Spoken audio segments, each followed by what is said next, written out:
Olá, amigos, bem-vindo ao nosso canal. Nesta série estamos abordando a história dos papas que formaram o Império Papal de 1260 anos.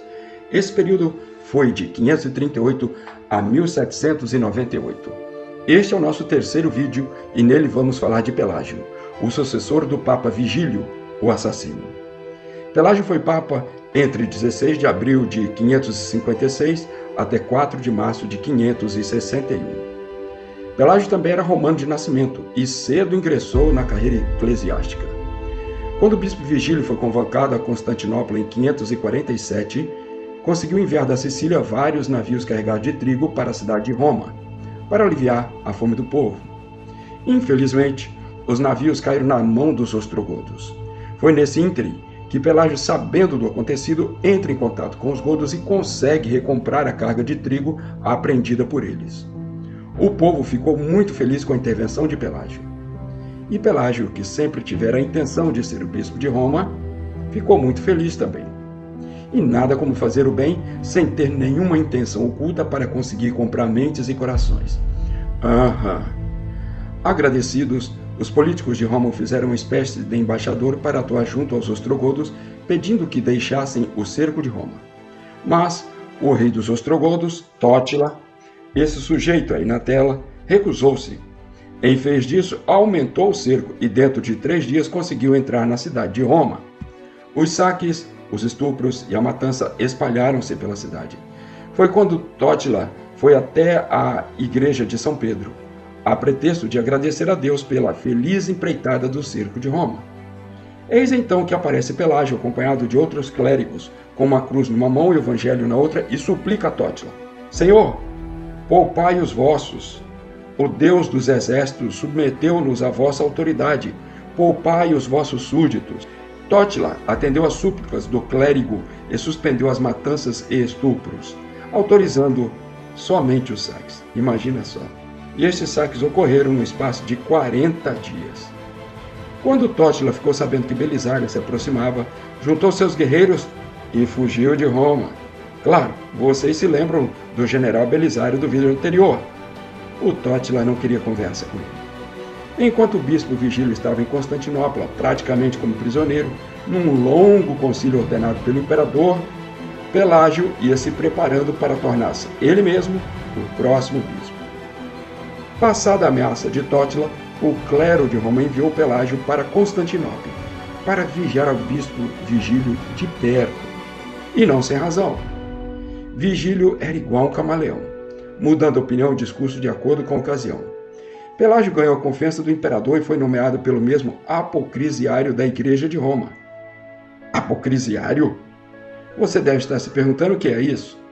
Na linguagem de hoje, seria algo como um embaixador ou um cargo diplomático, como um núncio apostólico, por exemplo.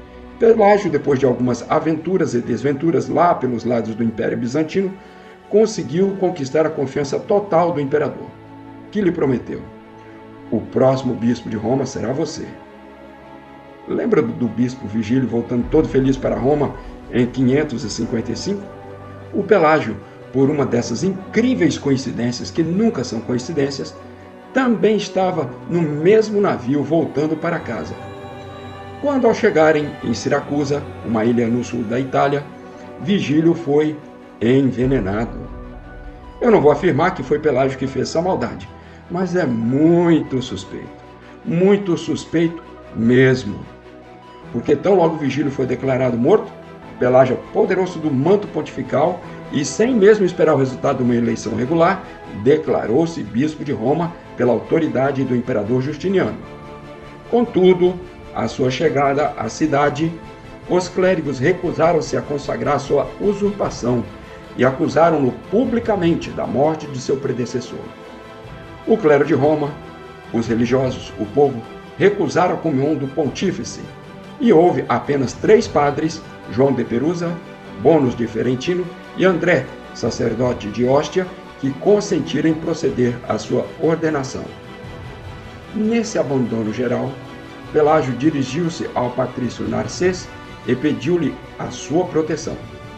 Cabe uma explicação aqui. Este Narcês era o substituto de Belisário no comando do exército imperial na Itália. Belisário havia sido enviado para combater os persas no longínquo Oriente. E Narcês, para obedecer às ordens do imperador, consentiu em auxiliar o novo papa e ordenou uma procissão solene, na qual se empregaram todo o luxo e todas as pompas das grandes cerimônias, a fim de atrair a afluência do povo. A procissão, saída da Basílica de São Pancrácio, dirigiu-se para a Basílica de São Pedro. Quando chegou ao interior da igreja, o Pelágio pegou no evangelho com uma das mãos e na cruz com a outra, e com um cântaro sobre a cabeça subiu nessa posição até a tribuna, a fim de ser visto por toda a Assembleia. Então protestou a sua inocência, tomou a Deus por testemunha e jurou, pelos sagrados mistérios e pelo corpo de Jesus Cristo, que não era culpado da morte de Vigílio, e que não contribuíra para os sofrimentos que ele padecera em Constantinopla. Em seguida, Pelágio criou novos oficiais e fez grandes liberalidades ao povo com o dinheiro que Vigílio trouxera de Constantinopla. Todavia, não foi possível extinguir a divisão na igreja.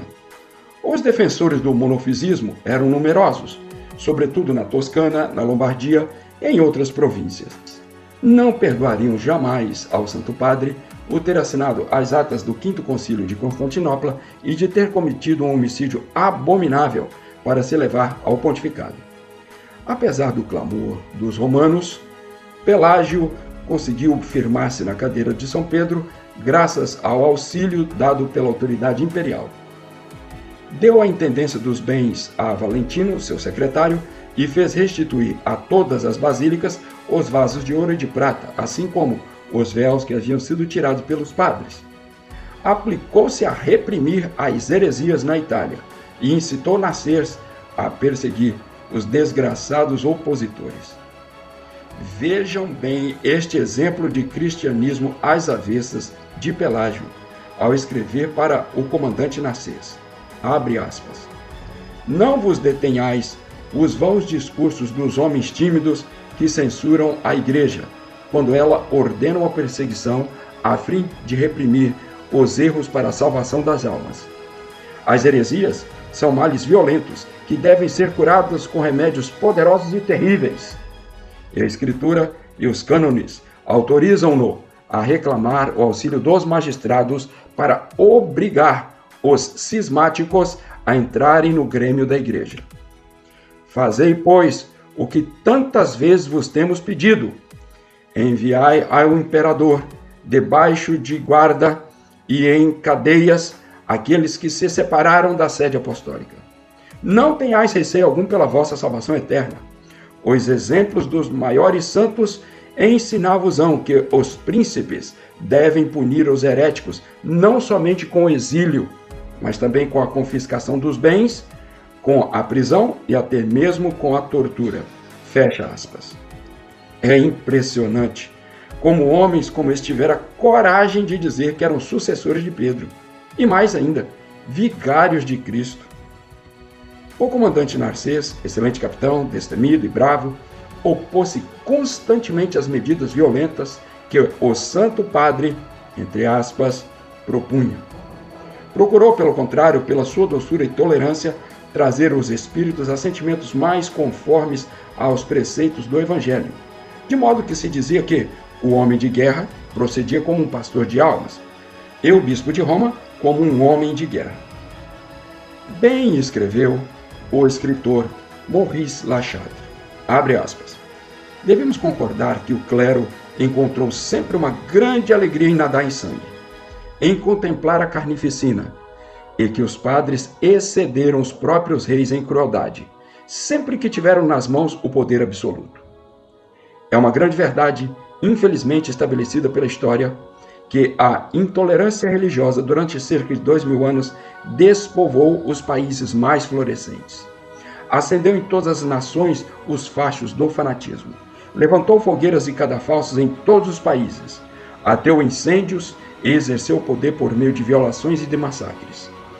O que há de mais deplorável é que os ministros de todas estas crueldades cobriram-se aos olhos do povo com o pretexto auspicioso da sustentação da ortodoxia da Igreja e tornaram odiosa uma religião sublime na sua moral. As desgraças que fizeram gemer a humanidade não tiveram nunca outra causa, senão a ambição dos padres ou o orgulho dos soberanos. Contudo, os partidários da teocracia sugerem que um padre não é perseguidor quando obriga os homens a entrarem no bom caminho e apoiam-se nas famosas palavras do Evangelho: obrigai-os a entrar. Fecha aspas. Pelágio morreu em 4 de março de 561, depois de ter reinado 5 anos, depois de ter brigado com meio mundo e de ter acentuado a separação da Igreja do Ocidente das igrejas orientais. Como os amigos já notaram, os instrumentos para se fazer bispo de Roma naquelas épocas quase sempre incluíam veneno, espada e, naturalmente, dinheiro, muito dinheiro. Porque se sabia que uma fortuna investida nessa empreitada sempre traria dividendos ainda maiores. Ficamos por aqui na nossa história de hoje. Não perca o nosso próximo vídeo. Ajude o nosso canal inscrevendo-se.